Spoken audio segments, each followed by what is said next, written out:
Hello, folks. This is the Chad Factor.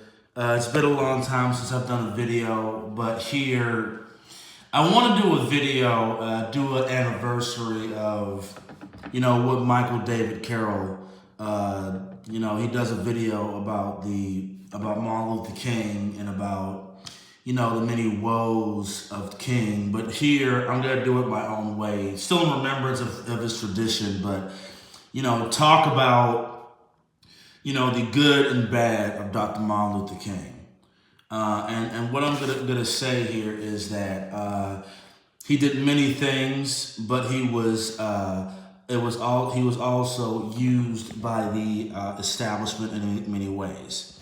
So he did start off being a preacher. He did lead the Montgomery bus boycott, which was one of the greatest impacts, not just in Black America, but in America, of civil disobedience. He led many good protests and many good things, Selma, Alabama, many boycotts, many protestings, civil disobedience against the state and against Jim Crow. But if you look deeper into it, he was supported by Jacob Rothschild.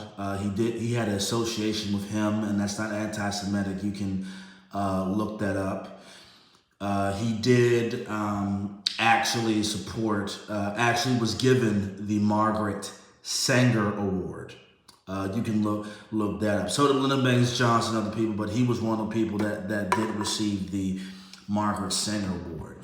If you look at a deeper way, you can see that the media and the establishment, while many of the protests and civil disobedience was granted, that the establishment wanted forced integration.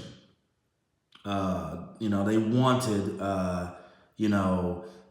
Black people to go outside of their community and get out of their business and finance and not come. They didn't really like Malcolm X. They didn't like Medgar Evers. They didn't like C.O. Chin. They didn't like, Black people who thought outside of the initial civil rights movement, but they seemed to prop up Martin Luther King. And many local Atlanteans do talk about how there were so many leaders and so many people outside of King, but they never got credit. They had there are different people in the South that handled the racism or protest different ways than King did. And that's why some people kick King out, because, people did not want his advice or the way he did things. Some people just wanted to do economic boycotts and didn't want to do protesting and use kids to do it, but some people did. So he was initially used by the establishment apparatus for forced integration. Okay? You can look this up about Jacob Rothschild. You can look this up about the Margaret Sanger Award. And you can look up, how they liked him and didn't like other leaders that I mentioned. But if you look also deeper, he was murdered by the U.S. government. And some of his inner circle set him up at the Lanier Hotel in Memphis, Tennessee. When he went against the Vietnam War, when he started talking about economic issues, even though I do not agree with his economic issues, he was also a little bit of the government helping us, a little bit of a socialist, okay, which you can look at his past videos, also a big issue with him.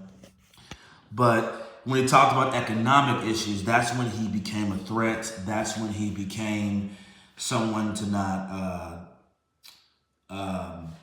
try with. When he became a threat, when he was going after the economic issues in the Vietnam War. So that's when the government murdered him, along with some people within his inner circle. Okay, James Earl Ray was not the man. It was a Memphis police officer, and then it was other people, CIA, FBI, other people involved in his murder. And then they also and he didn't get shot dead. He was also killed at the hospital. Okay, you can go look all this up. So when he talked about those two things, that's what set his grave in to be murdered. When he went against the Vietnam War and when he started talking about economic issues, because if he kept talking about racial issues as a pastor, then he was not the same as a threat as he talked about these two main issues. But the other deal is that he was on a socialist tip. He did want government redistribution of wealth. And as a right-leaning libertarian, I love his civil disobedience. I love what he, represented against Jim Crow, and that's it. I'm only against the Jim Crow laws. His economic policies of government interfering was not a good look. And I also don't agree with some of these sit-in, because when you do sit-in protests, you are violating private property rights. If they don't want you in there, they just don't want you in there.